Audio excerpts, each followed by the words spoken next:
Olá pessoal, boa noite, sejam todos bem-vindos ao segundo episódio do Coders Academy. Eu sou Ramon Souza, o host aqui do podcast, e a ideia é que todos os nossos episódios a gente vai trazer uma nova pessoa para falar sobre um assunto diferente e temas diversos na área de TI. Nós não temos um foco, nós não temos um tema específico, então o nosso último episódio foi sobre COBOL. Hoje nós vamos falar sobre análise de dados com o Tiago Brasileiro. Seja bem-vindo, Tiago. Boa noite. Boa noite, Ramon. Tudo bom? Tudo na paz? Boa, vamos lá. Vamos aprender um pouco aí sobre esse tema que está tão na moda, né? Vamos dizer assim, hoje em dia. Análise de dados, querendo ou não, é uma coisa que todo mundo fala. Dizem que você fica rico se você souber análise de dados, então acho que é uma coisa aí que pode interessar muita gente. Antes da gente começar a nossa talk, eu queria só dar alguns avisos. Então, se você está chegando aqui pela primeira vez e ainda não segue a nossa página, deixa aí o seguir, isso ajuda a gente bastante. Se você gostou do vídeo, dá o joinha se você estiver aí no YouTube. Para o pessoal da live que ainda não sabe, a Twitch ela tem uma parceria com a Amazon Prime. Então, se você por acaso for Amazon Prime e não sabe disso, na Twitch você pode virar o Prime Game. Com o Prime Game você pode inscrever-se em um canal na Twitch por mês. Se você for Prime e não sabe disso ainda, puder fortalecer a gente, deixa o Prime aqui com a gente. É só ir lá em cima, no canto direito aqui em cima, vai ter lá Prime Game. Você vincula o seu Amazon Prime e aí você pode vir aqui e se inscrever no canal com o Prime Game. Isso ajuda bastante a gente e para que a gente esteja aqui agora duas vezes por semana, né? A gente está aqui todas as terças com um podcast, com um convidado diferente também, falando um pouco sobre a sua história, sobre a sua carreira. E oficialmente nas quintas-feiras, hoje é uma exceção, nós vemos com a parte mais técnica. Então a gente vai trazer pessoas que vão falar é, sobre temas técnicos de verdade, né? Algo que a gente tenta evitar o máximo de falar no nosso outro episódio, que é o do podcast. Então, eu acho que por hoje é isso. Vamos lá, se quiser, pode começar, Tiago. O palco é seu. Obrigado, Ramon. Bom, começando me apresentando um pouquinho, né? Não vou também ficar aqui fazendo aquele vulgo currículo Lattes aqui, né? Gigante, não sei o quê. Vou apenas digamos assim, resumir que eu sou doutor em ciência da computação pela UFCG e pela Tampere University. Eu fiz aqui no Brasil a gente chama de doutorado de sanduíche, né? Um pedaço no Brasil e um pedaço fora, na Finlândia. Trabalho com análise de dados na verdade, desde a minha graduação. Entrei na área de banco de dados, gostei e até então estou trabalhando com isso, tanto na pesquisa como volta e meia também, um pouquinho no mercado, já desenvolvi projetos com empresas e tal. Então, é uma área que, na verdade, não só eu gosto, como eu acho que abre portas muito interessantes. Eu acho que isso vai ser muito importante para quem está assistindo a live aqui, né? Muita gente acho que vem com aquele análise de dados, é um assunto que está na crista da onda, né? É um assunto que volta e meia a galera fica procurando, né? Fica sempre de olho. Então eu acho que a gente pode tentar pensar em algo nesse sentido de explorar aqui a análise de dados como um todo, né? A gente vai perceber que tem muitas coisas para a gente trabalhar aqui, certo? De antemão, já deixo também meu e-mail aí, tiago.brasileiro@ifpb.edu.br, justamente porque eu sou PB no campus de Monteiro, certo? E também fazer um merchan um pouquinho, né? O meu Instagram profissional, o Tiago Brasileiro, qualquer coisa segue lá, volta e meia tô colocando conteúdo, informações, e sempre trabalhando aí essa parte de computação, educação e mercado, né? São três áreas que eu gosto muito de trabalhar, e aí, quem se sentir interessado, segue lá no Instagram, beleza? Bom, eu chamei esse tópico, né? Não vou chamar que parece esse Coders Academy, né? O Ramon chegou para mim e falou, Tiago, e aí, o que é que tu acha? Pensei em um nome interessante, eu digo, ó, eu tenho um lemazinho que eu digo que contra dados não há argumentos. Aí, gostei da frase aí, a gente terminou colocando como título, porque realmente eu acho que hoje em dia as coisas estão fluindo para isso, né? Eu acho que a pandemia se transformou em algo que a gente viu que analisar dados é algo importante. Era interessante que lá no início da pandemia, né, a gente ficava, os próprios veículos de informação, né, os jornais,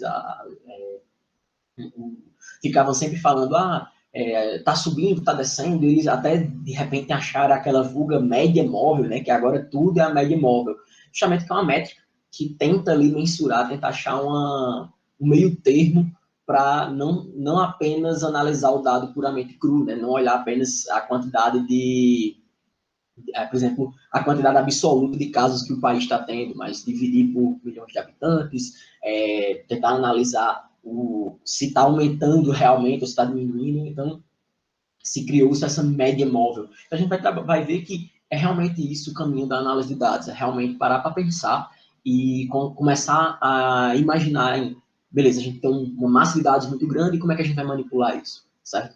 E aí, com essa frase aqui, né, de contra dados não há argumentos, eu levanto um outro questionário, né?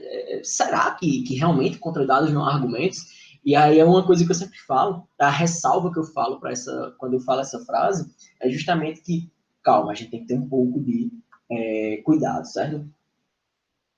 Esses dados aqui são dados reais, certo? São dados de uma pesquisa uma pesquisa eleitoral agora para prefeito. Não vou, até cortei ali os nomes justamente para não levantar aqui a polêmica, mas é dessa última eleição. E aí é muito interessante a gente olhar aí o que é que os caras fizeram no gráfico, né?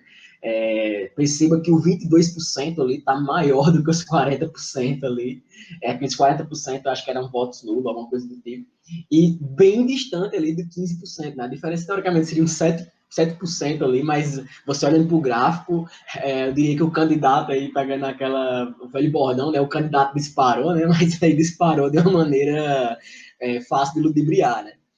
Um outro exemplo que a gente tem aqui é um exemplo também de um dado real, tá? Isso foi publicado em um jornal. A gente analisando aí os rates, se a gente olhar 2008 até 2012, parece que realmente 2012 deu um salto muito grande.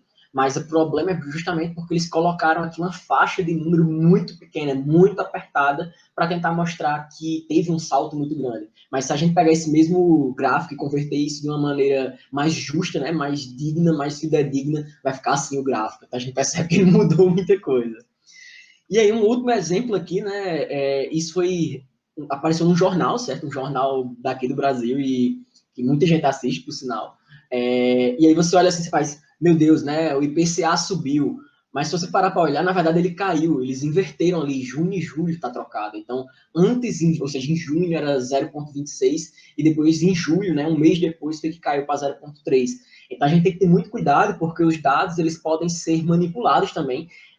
Então, contra dados não há argumentos, desde que eles sigam um processo, certo?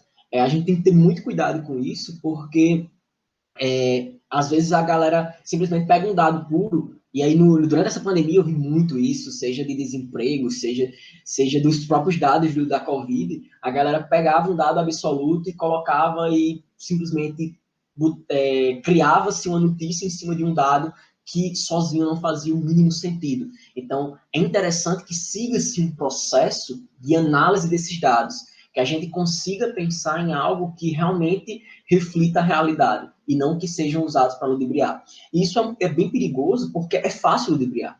As fake news aí estão bombando, né? Justamente por causa disso, justamente porque a gente tem cenários, né, digamos assim, onde se transformam em a verdade começa a ficar um pouco confusa. Eu até estava assistindo uma vez uma série, e aí o cara falava justamente isso, né? Que o problema das fake news não é que a gente acredite nas fake news, mas é que daqui a pouco as coisas que são verdades a gente está duvidando. A gente está achando que é fake news. Então isso é um pouco. Isso gera muita cautela, porque pegar essa massa de dados, a análise de dados de uma maneira abrangente, ela pode ser usada tanto para o bem quanto para o mal. Mas seguindo-se um processo, né? Por isso que existem várias áreas aí da ciência e que se debruçam em cima do mercado também, né? Que estão trabalhando justamente para a gente seguir processos que garantam que a gente não tem dados que são fakes, na verdade. Beleza? Informações, né? Gerar informações a partir desses dados.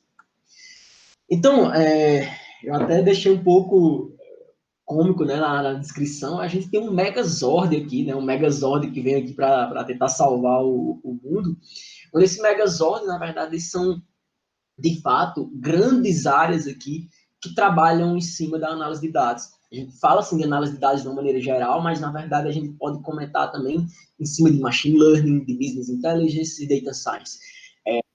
Tem outras áreas também que estão relacionadas aqui, mas eu deixei essas 4 grandes áreas, tanto é que eu acho que esse Academy vai ficar uma coisa mais, como é que eu posso dizer, vislumbrando um pouco o cenário de um ponto a ponto na análise de dados, justamente porque eu vou tentar pegar a análise como um todo, certo? E aí a gente vai comentar sobre cada um desses caras, e eu vou tentar passar um pouco também na minha experiência, que trabalhei um pouco em cada um desses tópicos aqui, mais focado na análise de dados, mas já trabalhei muito com Business Intelligence, Machine Learning é uma área que eu estou começando a trabalhar mais agora, e Data Science, volta e meia ali, análise de dados e Data Science, termina um entrando dentro da área do outro, então é algo que está bem correlacionado também.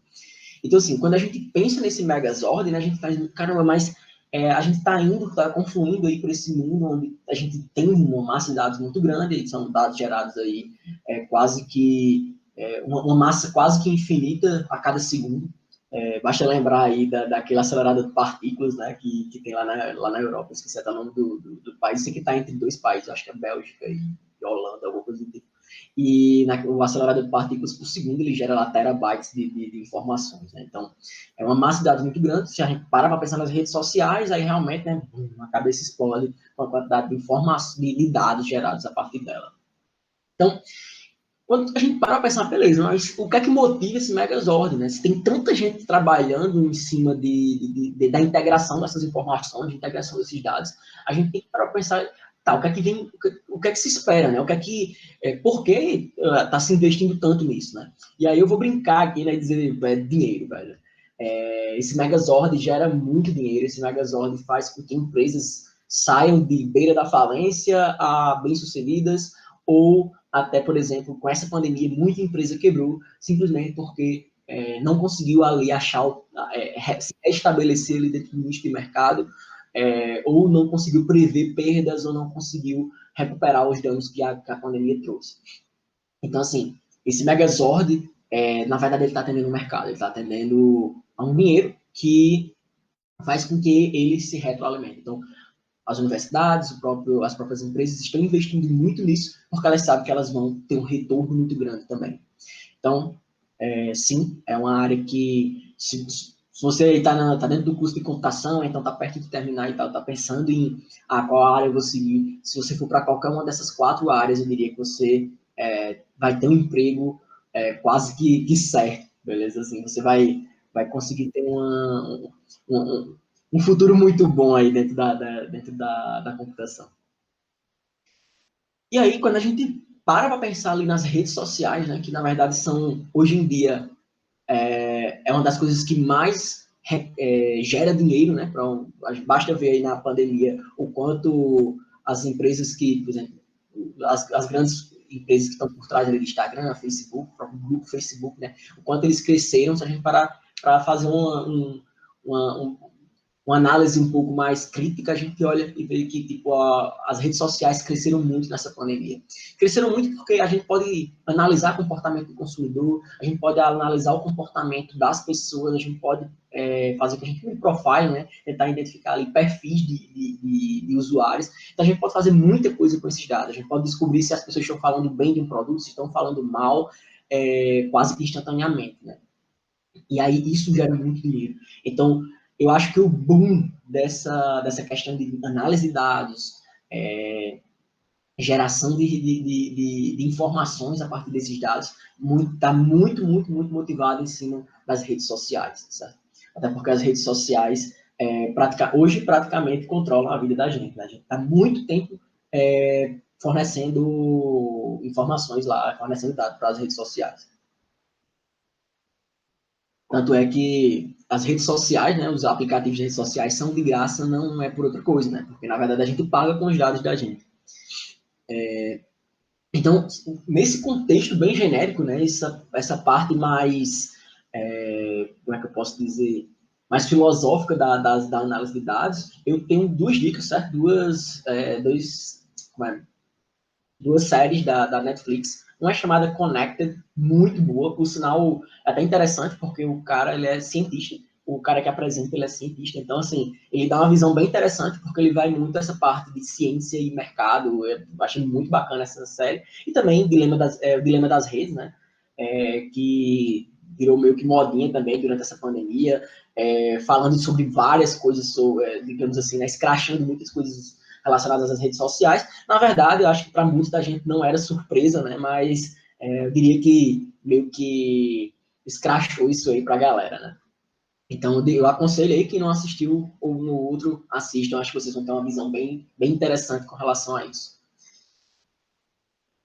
Então, assim, indo para a parte, de fato, né, de análise de dados, se a gente parar para pensar, né, a primeira coisa que vem na cabeça da gente é aquele monte de relatório, né?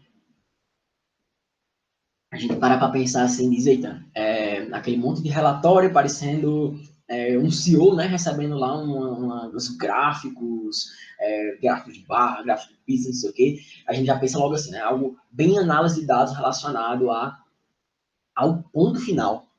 Mas se a gente para pensar em análise de dados como algo mais inicial, a gente vai ver que essas análises de dados, eles são, na verdade, olhar mais para os dados.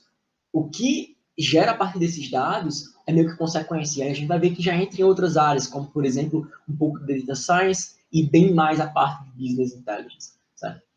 Tanto é que muitas vezes a galera confunde muito. Eu estava até conversando com o Ramon, né? Ramon, se a gente para pensar, a gente começa a dar nomes diferentes para coisas que já existiam, porque o próprio BI leva esse ponto a ponto, e aí a galera começou com, por exemplo, Data Science, como um nome mais diferente. A gente vai ver essas minúciazinhas aí, mas é interessante a gente ter cuidado, porque nem tudo é tão novidade assim. Muitas vezes já estava embutido em algum cenário ali que a gente já, por exemplo, estudava lá na graduação.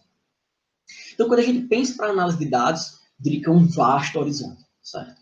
Tem muita coisa que a gente pode embutir ali dentro de análise de dados, ou se a gente pode até pegar ali a análise de dados e chamar de banco de dados, né? É um mundo, né? A gente tem muita coisa para ser explorada lá dentro. Eu diria que pensando ali, é um guarda-chuva muito grande que encobre outras várias áreas de pesquisa, áreas de desenvolvimento. E aí, eu estava até comentando com o Ramon, a partir desse Academy aqui, dá para montar outros N Academies específicos de cada ponto. Vou tentar mostrar aí essa análise um pouco mais genérica, né, um pouco mais abrangente da coisa, mas ao mesmo tempo tentando dar dicas, né, e tentando dar um norte para cada um de vocês, certo? Então, quando a gente fala de Data Science, olha a quantidade de coisa que a gente pode abordar aqui. A gente pode abordar Data Mining, que também, ou mineração de dados, né, a mineração de dados, eu padronizei aqui, botei tudo em inglês, porque como um bom brasileiro, né, sempre bota coisa em inglês, bota coisa em português, então tem coisa que viraliza, né, que cria o nome a partir do inglês, e tem coisa que meio que é brasileira, como mineração de dados. Mas, por exemplo, Data Analytics, não, ficou meio que em inglês mesmo. E aí a gente começa a olhar ali, então tem Data Analytics, Data Matching, que aí, por exemplo, na minha área de tanto mestrado como doutorado, eu trabalhei ali com Data Matching, para você ver, um doutorado saiu ali só de um ponto ali, dentro da análise de dados, né? Só apenas uma sub-área. Data Quality, que também está um pouco relacionado com Data Matching, Data Cleaning, Data Fusion, Data Profiling, Data Processing. Então, tem um mundo ali que a gente pode explorar. Por quê? Na mineração de dados, aí como o próprio está dizendo, minerar, né, tentar achar ali pepitas de ouro, né, pensando assim, do ponto de vista de dados, né, dentro daquele abarrotado de dados. Como é que a gente pode pegar ali realmente o que é mais relevante? Data Analytics, muito voltado para que entra um pouco ali dentro de Data Science também, que é realmente a gente tentar analisar os dados estatisticamente falando. Data Matching, que é buscar, tentar buscar dados que estão replicados dentro de uma base de dados, data quality, como é que a gente pode medir a qualidade daquele dado, né? Como é que a gente pode criar métricas que digam, ó, esses dados estão ok, estão bem, estão com uma boa qualidade, para a gente pode utilizar. Ou, por exemplo, não, está muito sujo, não tem como a gente inferir muita coisa, porque esses dados estão muito ruins. O data cleaning, data fusion, limpeza e fusão de dados, né? Muitas vezes a gente precisa fundir dados para poder gerar dados derivados, ou muitas vezes a gente precisa limpar esses dados, né? A partir dali da data quality. O Data Profiling é achar perfis de dados, né? Como, por exemplo, achar perfis de usuários dentro de uma base de dados. E o Data Processing, que fica um pouco também bem... Data Processing é algo mais ambíguo, né? Esse processamento muitas vezes está ligado àquele processinho lá de ETL, que a gente chama lá em banco de dados, que aí é literalmente extrair os dados, limpar, recarregar e limpar os dados, né? Transformar os dados. Então, acho que vocês já perceberam que é uma área muito vasta, mas se a gente parar para pensar ali, quando a gente olha em análise de dados, eu diria que, se a gente puder abstrair um pouco, eu digo, olha para os dados. Embora a gente, quando fala em análise de dados, a gente já pensa no resultado final, eu diria que, calma, não é momento da gente olhar para os gráficos, por exemplo. Não, é hora da gente olhar para o dado mesmo e ver se os dados estão limpos, se os dados estão com uma qualidade boa, tentar identificar se os dados têm duplicadas, se os dados têm replicação. Então, quando a gente fala em análise de dados, a gente pode parar para pensar e focar nisso, né? Em, de fato, olhar para os dados. Então, muitas vezes está relacionado a realmente fazer inspeções, fazer limpeza, transformar e modelar esses dados. Então, análise de dados, a gente olha um pouco mais focado no dado e não, por exemplo, no resultado que é gerar um gráfico. Então, se eu puder dar algumas dicas aí também, eu dou duas dicas de dois frameworks bem interessantes. O ECA ele é bem focado na parte de qualidade de dados, tem um pouquinho de machine learning também dentro do ECA. E tem o Tableau também muito focado em realmente fazer análise, tentar fazer qualidade. A gente pode fazer também um pouco de Data Fusion, um pouco de Data Quality dentro do Tableau. Então, esses dois frameworks aí ficam como dicas, se alguém se interessar em trabalhar um pouco nessa área, fica aí já um pouquinho no caminho das pedras nesse sentido. Massa?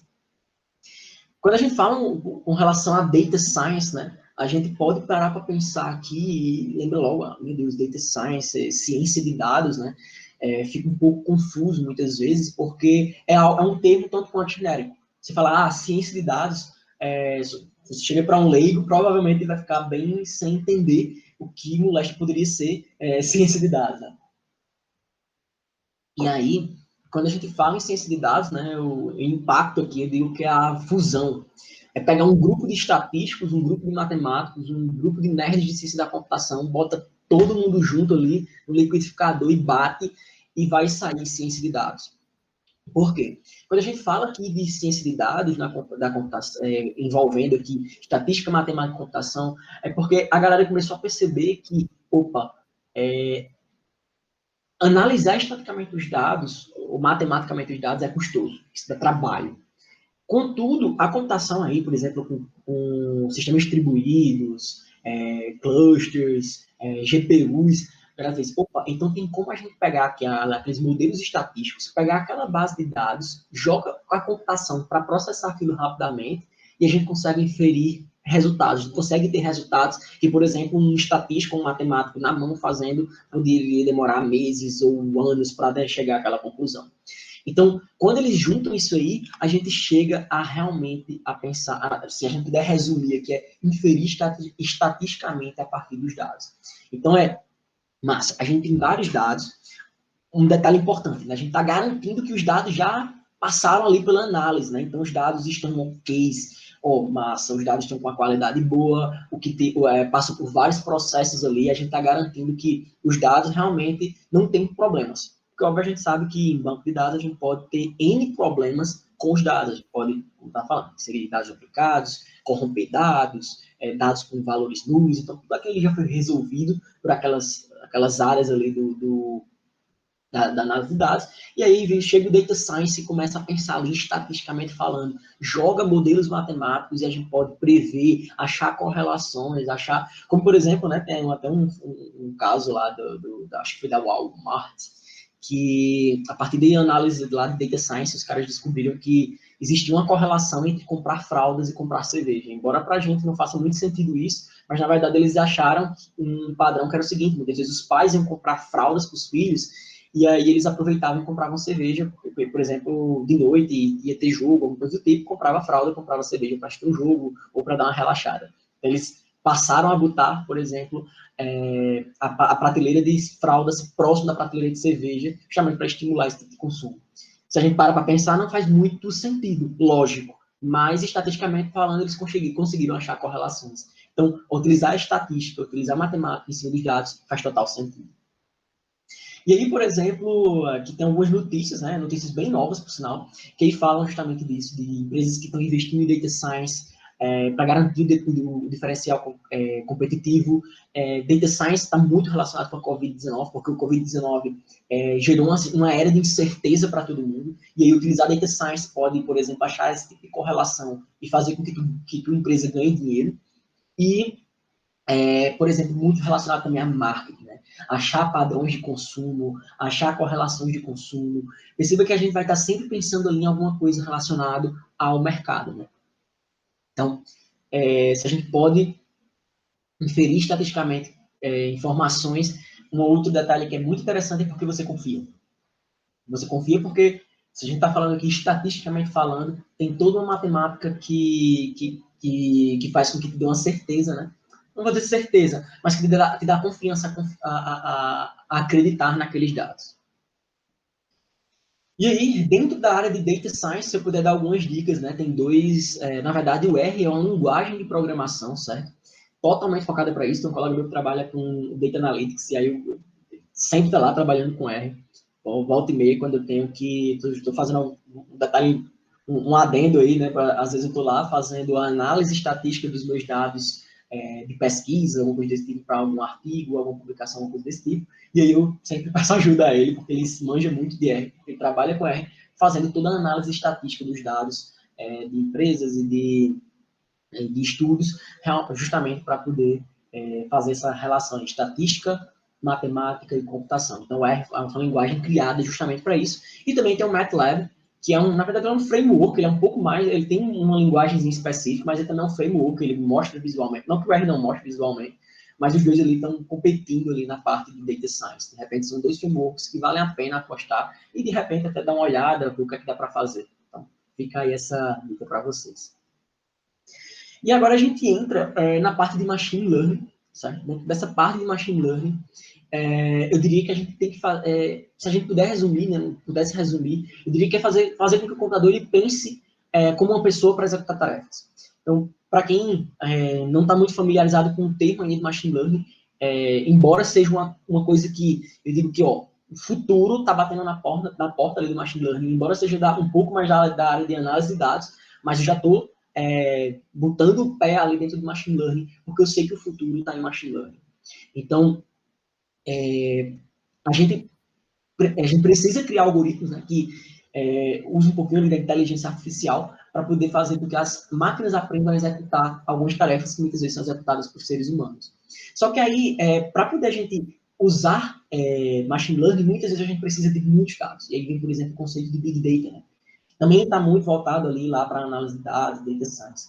A gente tem uma massa de dados muito grande, para a gente, que a gente chama de treinar os algoritmos, né, para poder eles aprenderem, antes de você aprender alguma coisa, você treina, por exemplo, faz exercícios, a gente está lá treinando para poder aprender a fazer alguma coisa. Então, o computador faz da mesma forma, ele aprende, né, ele usa esses dados, essa massa de dados, para aprender a fazer alguma coisa. Então, dentro do Machine Learning, eu diria que a gente tem lá aquela massa de dados e a gente agora quer aprender com esses dados. Então, se a gente pudesse resumir aí também, eu diria que Machine Learning ele entra dentro da análise de dados no sentido de aprender com esses dados que a gente tem disponível, certo?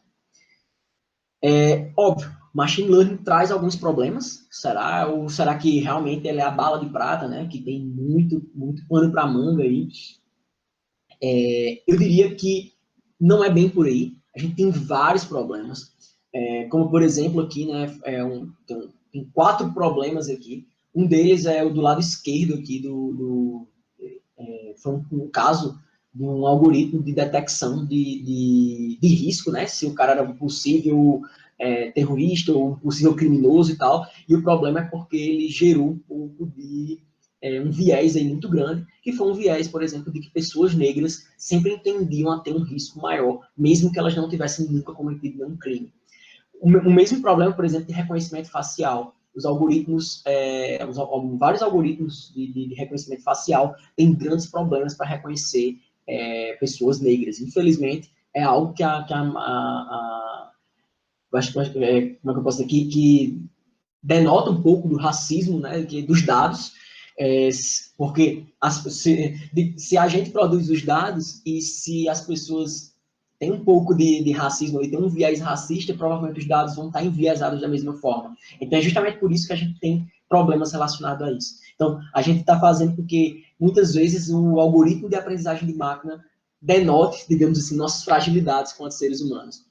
Um outro exemplo limpo ali acima, né, é que ele categorizava imagens e, por exemplo, ele sempre colocava quando a atividade era cozinhar e a máquina aprendeu que era sempre mulheres que faziam. Ou, por exemplo, que esse é o aplicativo, é o Edfish da Google, né, que ele, quando você digitava lá CEO, sempre aparecia fotos de homens e não de mulheres. Então, assim, isso denota um pouco também aí de um certo preconceito que aí é gerado a partir desses dados. Então, muitas vezes, todo o nosso lado, como é que eu posso ser, frágil da humanidade, isso reflete nos dados e reflete também nos algoritmos de aprendizagem de máquina. Mas, obviamente, também tem muitas vantagens, né? É usado, por exemplo, para prever câncer, combate ao desmatamento, prever, inclusive, um novo algoritmo aí de inteligência artificial, ele analisa os dados da Covid, ele tem 90% de precisão se o cenário está pessimista, no sentido de morte do indivíduo, ou não, por contaminação por Covid-19. Então, diagnóstico de câncer. Então, a gente tem muitas outras coisas aí que realmente funcionam, que realmente estão ajudando aí a salvar e a fazer a diferença aí para a humanidade. Então, tem um lado ruim, tem um lado bom do machine learning, certo? Então, quando a gente está ali pensando em machine learning, eu diria que a gente tem que, dados de qualidade, a gente trabalha com big data, a gente trabalha com machine learning. Então, se a gente começa a parar para pensar, as coisas começam a meio que se intercalar, as coisas começam a meio que se juntar, e aí faz muito sentido que a gente tenha, quando eu preparei ali a apresentação falando de análise de dados, é interessante que a gente perceba aí todo esse elo entre tudo isso que eu estou falando aqui agora, beleza? Então, se eu puder dar algumas dicas aí, galera, de machine learning, tem o TensorFlow, que é um framework gigantesco aí da Google, muito bom para trabalhar com machine learning. O próprio Keras também, que é um outro framework. E aí, para projetos um pouco mais simplistas, mas não tão simples assim, ele tem uma gama muito grande, é a utilização da biblioteca sklearn, tá?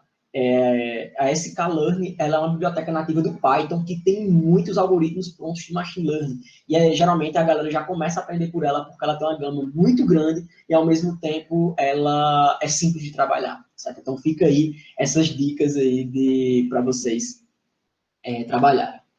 E aí a gente vem um pouco também para a parte de Business Intelligence, onde esse Business Intelligence é um conjunto de processos, né, que a gente vai parar para pensar ali, Business Inteligência, né, ou seja, inteligência do negócio. Então, na verdade, é um conjunto de processos que a gente vai transformar aqueles dados ali em dados essenciais para a tua empresa. Mas não só para a empresa, mas para a empresa ou para aquilo que tu te propõe.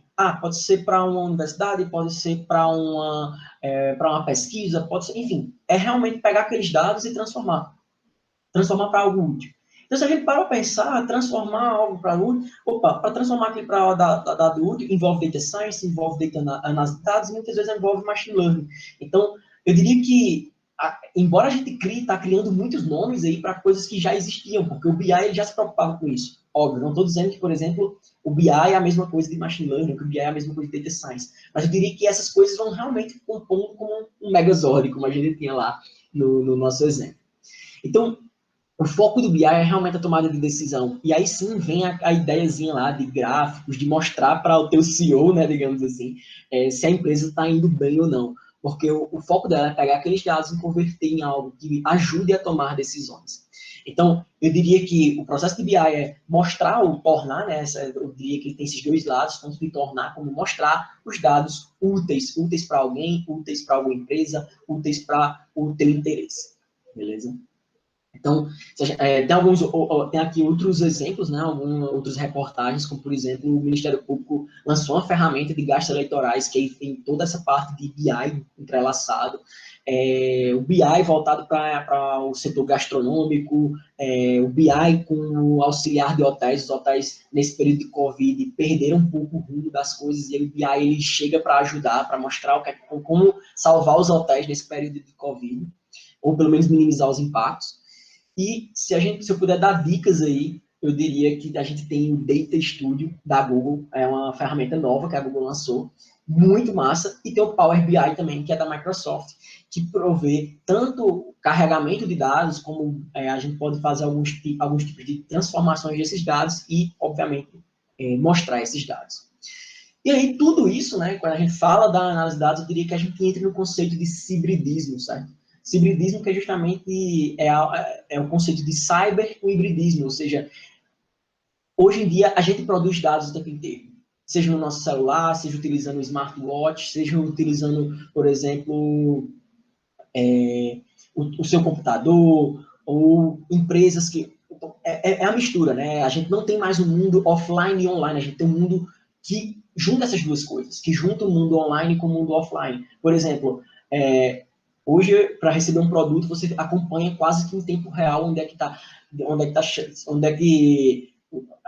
já está saiu da China, né? Saiu da China, chegou no Brasil, está na alfândega, saiu, foi para o centro de distribuição, está em Recife, chegou em Campina Grande. Então a gente tem um mundo offline muito conectado com o mundo online. Então a gente entra nesse conceito onde a gente está produzindo uma quantidade absurda de dados e ao mesmo tempo misturando esse online com o offline. O offline, por exemplo, um trajeto de um produto que está chegando na tua casa, ele é um mundo offline. Porque é um cara lá no carro, de fato, ou um caminhão, levando o teu produto.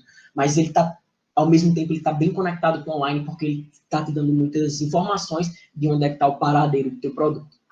E aí, mostrando rapidamente aqui algumas informações aqui bem interessantes com relação a isso, fazendo um parêntese aqui, né, um pouco mais prático da coisa. Lá no IFPB a gente gera relatórios, né, imaginando um pouco de BI aí, um pouco de análise de dados, a gente gera relatórios que são enviados para o MEC e obviamente a gente também utiliza. Então, as pessoas respondem questionários, esses questionários eles são salvos no banco de dados, isso aqui é apenas um exemplo, tá, pessoal? A gente gera vários relatórios aqui, perceba que tem dados faltando, às vezes tem informações corrompidas, então a volta e meia a gente tem muitos problemas a lidar com esses dados aqui. Eu botei aqui uma planilha para facilitar a visualização, sabe? Então a gente mete muita mão na massa aqui na análise de dados, e aí depois a gente pode utilizar, por exemplo, o Data Studio para gerar relatórios. Então esses relatórios ficam todos disponíveis aqui, lindinhos e maravilhosos, para a gente realmente entender como é que esses dados vêm e tentar extrair informações realmente úteis para o campus, certo? Então, aqui a gente vai passar por todos esses problemas de tipo de análise de dados, processamento desses dados e uma geração de relatórios. No futuro, a gente pretende utilizar, por exemplo, um pouco de machine learning aqui, para, por exemplo, identificar o cursos que começam a aparecer tal padrão, eles tendem a ter problemas, têm altas evasões, e um pouco também de data science para a gente achar correlações nesses números. Então, sim, eu diria que a análise de dados é um mundo, dá para a gente trabalhar com muita coisa aqui. E aí, eu penso que é um momento de reflexão aqui para a gente trabalhar em como estipular esses dados, em como manipular esses dados, em como pensar num ponto de vista mais futurista, porque se a gente para pensar que todos aqueles esforços, ele tem um único objetivo. Né? Toda a parte, por que colocar machine learning na análise de dados? Por que colocar data science envolvido com análise de dados? Se a gente parar para pensar, tudo isso é um objetivo único, que é realmente tornar aquela porrada de dados em algo útil, que não seja como muitas fotos do celular, que a gente tira um monte de fotos do celular que nunca mais a gente vai ver. E às vezes a gente tira uma única foto do celular e aquela foto é tão representativa que você olha para ela todos os dias, ou, por exemplo, volta e meia você volta para olhar aquela foto. Então, assim, é realmente a gente tornar aquela massa de dados gigantesca que a gente tem em algo realmente útil. Ramon, ainda tem mais algum tempinho? Ou já estourei o tempo aqui? Só para ter certeza. Pronto. Beleza, então vou aproveitar para falar um pouco mais aqui desses relatórios, certo? Uma coisa que é bem interessante aqui nessas informações é porque, por exemplo, beleza, eu tenho os dados aqui nessas planilhas, mas analisando esses dados aqui nas planilhas, muitas vezes tem alguns outros dados que eu não tenho. Como, por exemplo, qual é o grau de satisfação de uma disciplina ou de um curso. Eu consigo ver, analisando um pouquinho aqui, que é mais ou menos a análise tanto de disciplinas como do curso, certo? Eu consigo ver que algumas pessoas votaram aqui em bastante satisfeito, satisfatório, bom ou excelente. A gente consegue dar uma olhadinha assim, mas essas informações eu posso gerar um grau de satisfação. E esse grau de satisfação, por exemplo, deixa eu vir aqui para esse cenário daqui, esse grau de satisfação eu posso gerar em algo relacionado a isso, por exemplo. Eu posso dar cores, né? Eu posso dizer, ó, tem muita gente achando aqui que um parâmetro está ruim, ou, por exemplo, qual é o grau de satisfação desses cursos aqui, desses campos, certo? Então, está em vermelho aqui justamente porque o campo está com grau de satisfação baixo. Então, para quem está olhando, para o cara aqui, por exemplo, o reitor, o coordenador do curso, o diretor do campus, ele muitas vezes ele não quer estar tá ali, de fato, olhando dado por dado, ele quer algo visual. Só que aí, para isso, eu tenho que normalizar esses dados, eu tenho que gerar métricas. Esse nível de satisfação aqui, na verdade, é uma métrica que a gente criou, que ela leva em consideração ali os níveis de insatisfação, ou os níveis de satisfação, para derivar em uma outra métrica. Então, tudo isso aí como é, por exemplo, a gente tem que mostrar que essa métrica, ela é matematicamente válida. Então, a gente já entra um pouco ali de data science, né? E a gente também tem que garantir que aqueles dados realmente são verdadeiros. A gente não pode, o cara não votou, por exemplo, não botou lá no formulário. Então, não posso inferir qual é o voto dele. A gente tem que trabalhar com dados que realmente representem a realidade. Então, se a gente para pensar, tem um mundo aí que a gente pode explorar, tem um mundo onde a gente pode realmente acoplar esse Megazord. São 4 áreas gigantescas, com pessoas trabalhando individualmente nelas, mas que chega um momento que todo mundo trabalha junto para realmente compor o Megazord. No imaginário que a gente tem todos os Power Rangers ali de cada um daquelas áreas. Depois a gente junta tudo, monta um Megazord e vai realmente resolver problemas do mundo atual. Seja um problema como, por exemplo, sugerir um filme bom, um filme interessante para você, que provavelmente você vai gostar, ou, por exemplo, desmatamento, cura do... prever diagnóstico de câncer, seja lá o que for. Beleza? Então, com isso, eu acho que eu fecho aqui minha apresentação, tanto quanto visionária, né? Mas eu espero que eu tenha despertado aí várias pessoas. Agradeço desde já o convite. Beleza, Ramon? E agora me coloco aí disponível para as perguntas. Mais uma vez, eu espero que eu tenha despertado aí, ou que eu tenha mostrado, desmistificado muita coisa que fica quando a gente fala de análise de dados, né? Que muitas vezes é abrangente e a gente não entende exatamente onde é que está machine learning, onde é que está data science, onde é que está a análise de dados, onde é que está o business intelligence, dentro de um cenário um pouco mais complexo. Tá, vamos lá. Primeiro, eu vou começar. Algumas perguntas aqui. O pessoal hoje se acanhou um pouco. Apareceu uma pergunta agora já no final. O Poxa War perguntou aqui: muito bom, só não ouvi falar muito de Python. Ou perdi se falou. E Python, assim, Mas, geralmente quando a gente escuta algo relacionado à análise, essa parte de processamento de dados, hoje o Python está muito em alta, né? Mas o que é exatamente que você consegue fazer com Python? massa. Para a parte de análise de dados, eu diria que Java e Python são 2 linguagens muito poderosas. Tem muitas APIs, tem muitos frameworks que foram escritos nessas linguagens, mas eu acho que Python ele ganhou muito mercado com o machine learning.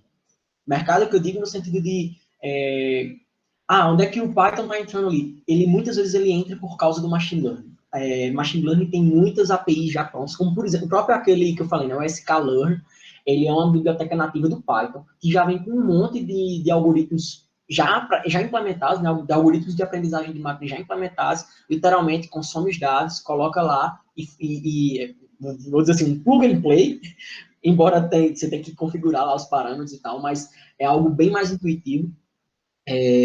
Então, Quando a gente fala, por exemplo, de machine learning, isso fica um pouco mais claro, mas quando a gente vai para a análise de dados em si, eu diria que Java também entra com um pouco de poder, porque tem muitos frameworks e tem muitas APIs de, por exemplo, de data mining, da duplicação, que já são escritas em Java e também tem algumas em Python, que a galera utiliza bastante. Então, essas duas linguagens de programação, para quem quer trabalhar com análise de dados, são os carros-chefe, digamos assim. Obviamente, aí eu faço um asteriscozinho ali, né? Para quem vai para Data Science, tipicamente é a linguagem R, tá? R é uma linguagem que ela tem, como é que eu posso dizer, um leque estatístico muito forte.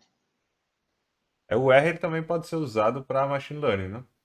Ou eu estou falando besteira? Pode sim. O R está evoluindo bastante nesse sentido, mas eu diria que mais quando você precisa de um pouco de artifício estatístico. Quando você quer mais produção mesmo, a galera está indo para Python, porque é mais fácil de Aham. utilizar, né? É uma linguagem que é mais conhecida também, quando você compara com o R. Talvez o Python hoje tenha mais mercado do que o R. Então, tanto é que 90% dos tutoriais que você acha pela internet aí de machine learning, muitas vezes eles já vão, ó, vamos ver isso em Python, justamente porque tem um arcabouço muito bom. Mas sim, o R também hoje está evoluindo bastante no sentido de machine learning. Inclusive, o próprio MATLAB, ele tem como é que eu posso dizer? Eu não vou dizer um plugin dentro do MATLAB, mas é como se fosse um outro framework que acopla ao MATLAB, chamado Octave, que também que é muito forte no sentido de machine learning. Boa. É, eu tenho duas perguntinhas aqui que são mais gerais, né?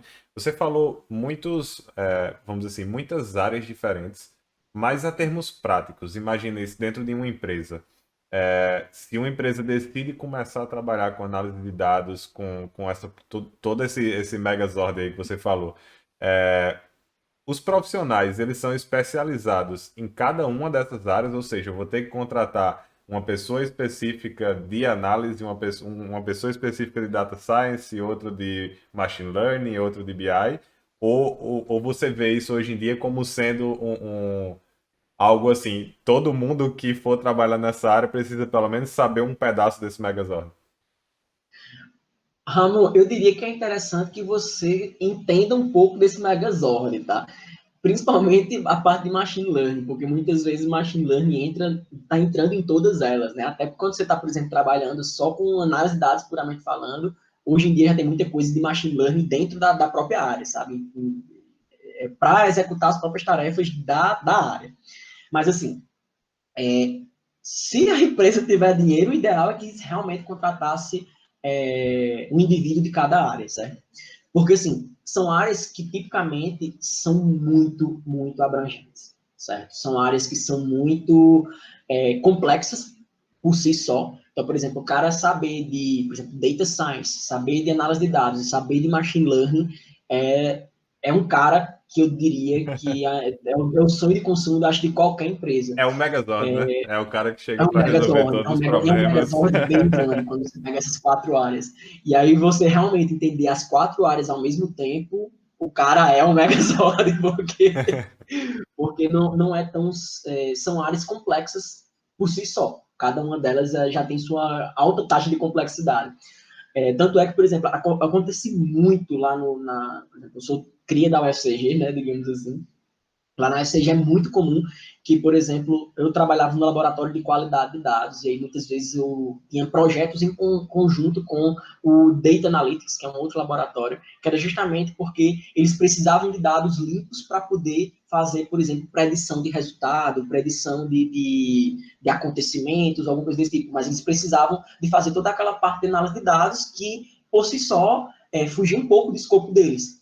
Aí você ou realmente ia perder um tempo gigantesco treinando a galera para poder aprender qualidade de dados, quando na verdade você podia simplesmente unir forças. Então, tanto é que hoje em dia é muito comum que você tenha empresas especializadas em cada um desses pontos. E grandes empresas, como por exemplo a Google, que trabalha com as quatro ao mesmo tempo, né? Entendi. Tem umas perguntas aqui no chat também, até umas um pouco mais filosóficas aqui. O Bot No Easy perguntou, Tiago, se o objetivo das empresas são sempre o lucro, devemos chamar de viés do algoritmo quando redes sociais usam esses algoritmos para maximizar o engajamento, que na prática é o lucro delas? Não deveríamos chamar de viés na sociedade e não de viés de dados ou algoritmos? É bem filosófico, é bem É, filosófico, assim. Mas, assim, vou tentar quebrar essa pergunta em dois cenários. Tá? são Vou, duas vou perguntas dividir para aqui, na conquistar, verdade, né? né? Trazendo para o lado um pouco mais humano da coisa, muitas vezes os dados, eles denotam, por exemplo, racismo, por exemplo, preconceito. E isso ficou muito claro quando os algoritmos de, por exemplo, de aprendizagem de máquina começaram a utilizar aqueles dados, né, que eles aprendem com o que já existe, né? Então, e você começa a analisar aquilo ali e aí de repente você começa a ter resultados como, por exemplo, gente, quer dizer que por ser negro você se torna mais perigoso do que um branco. E você começa a ter esse viés um pouco mais humanístico nesse negócio. Ou seja, realmente, o comportamento humano, ele influencia nos dados. Isso é uma coisa que é totalmente real, certo? Muitas vezes a gente chega a um resultado que não esperava, e quando a gente vai olhar, porque realmente os dados denotam isso. E, a partir daí, a gente pode achar até correlações, como era o caso lá que eu falei da Walmart, correlações que a gente não imaginava. Mas isso por um comportamento humano. E, óbvio, as empresas, elas podem sim influenciar. Tem até um episódio, acho que é um episódio de Connected, que ele fala justamente disso, que o Tinder, ele vende informações para, por exemplo, identificar, óbvio, aí entrem, não sei se é a teoria da conspiração, mas, enfim, não, digamos que eles forneceram bastante informações que me levaram a crer que tem realmente um certo viés. Mas eles analisavam que, por exemplo, se você está no Tinder e você começa a curtir outras pessoas, demonstra um lado carente. E aí, essas informações ativam outros, como é que eu posso dizer, outros tipos de ads, né, de anúncios, etc e tal, porque você, quando você está carente, você tende a comprar mais.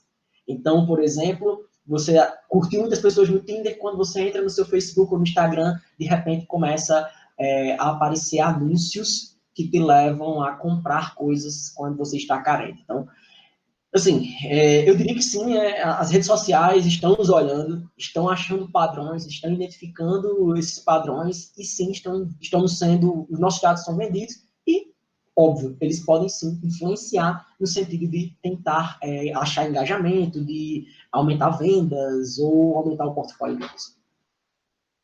Boa.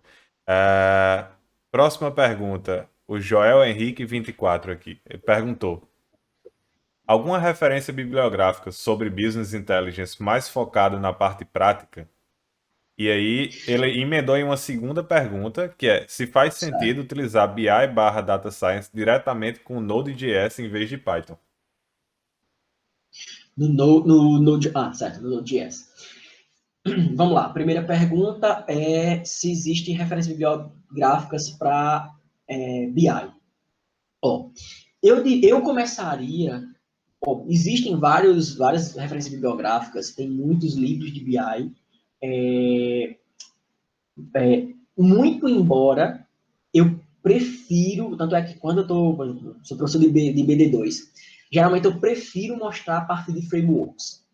Óbvio, existem vários conceitos ali por trás, que é interessante que você estude. Mas a parte prática e a construção daquelas informações, hoje em dia, são muito mais bem quistos dentro do mercado, certo? Pensando no ponto de vista de mercado. Se você quiser ponto de vista acadêmico, realmente é interessante você ir analisar, por exemplo, livros de BI. Mas, se eu pudesse eleger duas ferramentas muito fortes, são essas duas que eu acabei de mostrar. O Power BI da Microsoft, ela não é só uma ferramenta de BI, mas ela é uma ferramenta que, por exemplo, você pode fazer até um pouco de análise de dados ali dentro, antes de gerar o BI de fato. E tem o Data Studio, que é o da Google, que eu até mostrei rapidamente aqui, certo? Então, se você puder, como é que eu posso dizer, mandar um certo tempo, eu preferia que você fosse primeiro para os frameworks, entendessem como funciona, e depois, de repente, começar a entender o porquê gerar métricas, o porquê gerar uma coisa um pouco mais científica do lado, talvez um pouco mais bibliográfica da coisa. A outra pergunta é qual? Eu esqueci, Só uma desculpa. observação, uma opinião interessante essa sua, porque geralmente o cara, quando é professor, ele vai mais para a parte da teoria da coisa, né? Tipo assim, eu estudei no IF, lá o pessoal focava muito em frameworks e você aprender o final também, mas assim, a gente tinha que ver, obviamente, a base, né? Mas assim, pô, eu compartilho da sua opinião, eu acho que uma coisa puxa a outra. É muito mais Isso. fácil você visualizar o conceito depois que você vê a coisa funcionando na ferramenta, no framework. Você ficar só vendo, sei lá, toda a parte teórica sem ver funcionando é mais difícil de assimilar. O Ramon, essa minha visão vem muito do seguinte. Hoje em dia, tudo no mundo, você tem um que a gente chama de toy example, né? Você consegue, por exemplo, criar um pequeno exemplozinho ali, assistindo um vídeo no YouTube. Então, se o cara foi lá, por exemplo, acessou o Power BI e ele viu uma base de dados, viu como é que constrói e tal, depois, quando ele vai ler um livro, ele já vai com a mente anos-luz na frente. Antigamente, quando você não tinha muito esse tipo de acesso, realmente você ia ver lá, por exemplo, o Power BI, você ia ficar olhando e dizendo, meu Deus, beleza, eu faço o que com isso aqui? Então, muitas vezes é interessante que o cara tenha um gostinho, que pelo menos é o que eu geralmente faço, o cara tem um gostinho da ferramenta, e depois ele começa a entender, ó, beleza, você conheceu um pouquinho aqui da ferramenta, você viu mais ou menos como é que funciona, a partir de, por exemplo, um exemplo lá do YouTube, ou seja lá de onde for, um tutorial, mas aí depois você começa a estudar e você começa a ver, eita, massa, então a partir desse conceito aqui, eu posso gerar aquele gráfico que faz isso, isso ou aquilo. É mais ou menos assim que eu construí minha ideia de aprendizado voltado para análise de dados. Boa. A segunda pergunta dele é se faz sentido utilizar BI e Data Science diretamente com Node ao invés de Python. Aí eu diria que é uma decisão do projeto. Tu sabe se hoje já existem para Node frameworks? Porque assim, o Python hoje em dia ele é a bala de prata, né, quando você fala dessa parte de análise de machine learning e tal, por causa dos frameworks. Não é porque Python é bonitinho. É porque o Python ele tem uma série de ferramentas já prontas para ele que é muito mais fácil de utilizar do que os outros. Tu sabe se para Uhum. Node isso já tem alguma coisa, já tem algo encaminhado também, ou ainda é muito Ramon, verde? até onde eu sei, até meus últimos estudos, que não são tão antigos assim, engatinha ainda, sabe? Na verdade, o Node é uma linguagem relativamente nova, né? Então, Ah, óbvio, isso leva um certo tempo. mas E peraí, uma peraí, coisa peraí, peraí, que... peraí. Chegou aqui agora. Criaram agora um framework. JavaScript é assim, né?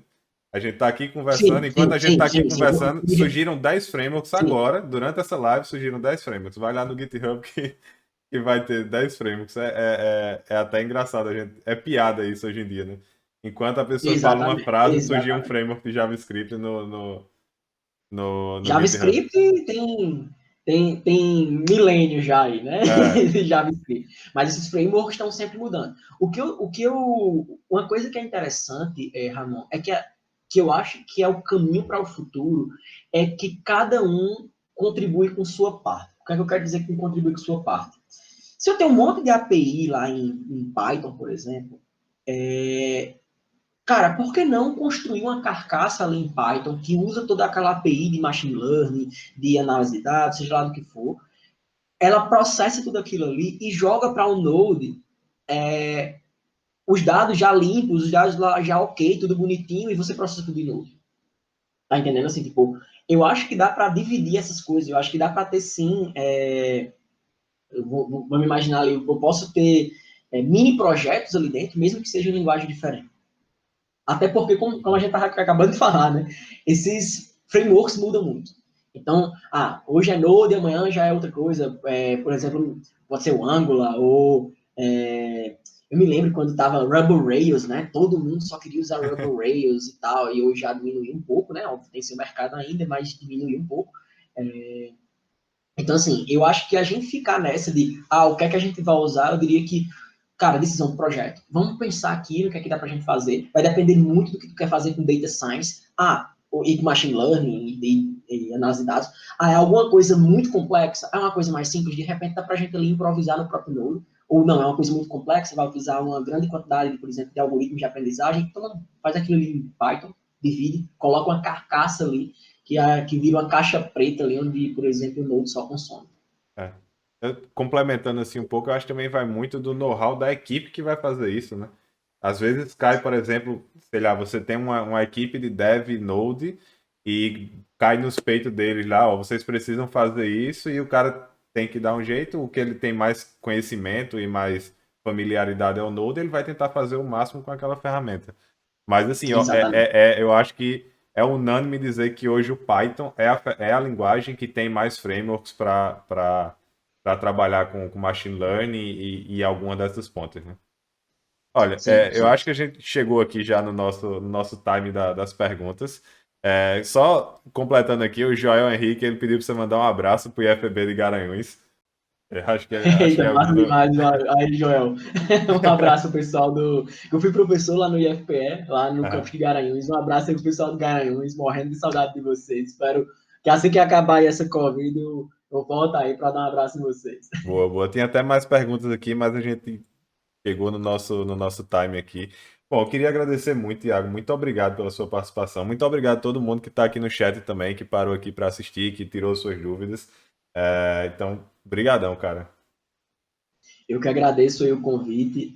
Fico aí aberto também. Quem quiser pode mandar e-mail, pode mandar perguntas aí. E, Ramon, que precisar também, estamos aí, beleza? Boa, Foi um cara. Valeu. prazerzão aí fazer Valeu. esse acadêmico com vocês. Valeu, valeu. Só para deixar os lembretes, se você chegou aqui agora e ainda não segue aqui o nosso canal, dá o seguir aqui, é de graça, vocês não vão gastar nada. Se gostou do conteúdo, dá o joinha aí também no YouTube. Se você está assistindo pela Twitch e você tem Amazon Prime, se inscreve aqui no nosso canal. Você pode fazer o Prime Games, se você ainda não sabe disso. E dá direito a você se inscrever gratuitamente em um canal na Twitch. Então, se você gostou do conteúdo, a gente vai estar aqui toda semana, 2 vezes por dia, trazendo conteúdos diferentes. Então, deixa aí a inscrição, isso vai ajudar bastante a gente. A gente está com bastante novidade planejada esse ano. Vai sair site, a gente vai estar tentando organizar até para emitir certificados. Então, ajuda a gente aí que tá vindo muita coisa nova esse ano aí para vocês. E também, só para fechar aqui, que eu esqueci de falar no início, nós temos também a comunidade do Coders. Então, se você está assistindo aqui na Twitch ou no YouTube, vai ter o link aqui embaixo do Discord. Se você olhar aí, vai ter um banner do Discord na Twitch e no YouTube vai ter aqui na descrição. É só entrar lá. A gente está tentando juntar todo mundo, vamos tentar montar a nossa comunidade, ainda está engatinhando isso. Mas é interessante porque você vai achar pessoas da área, vocês vão conseguir mandar perguntas. Vamos tentar movimentar, gerar um debate lá. Tem um canal de vagas também que eu vou começar a me organizar para postar algumas coisas. Já tem algumas vagas que mandaram aí pra gente, eu só não postei ainda. Então, entra lá que a gente vai tentar sempre deixar a comunidade movimentada e até mesmo vocês nos ajudam também falando lá e movimentando. E acho que é isso, pessoal. Muito obrigado aí pela participação de todos, pela participação do Thiago e até mais.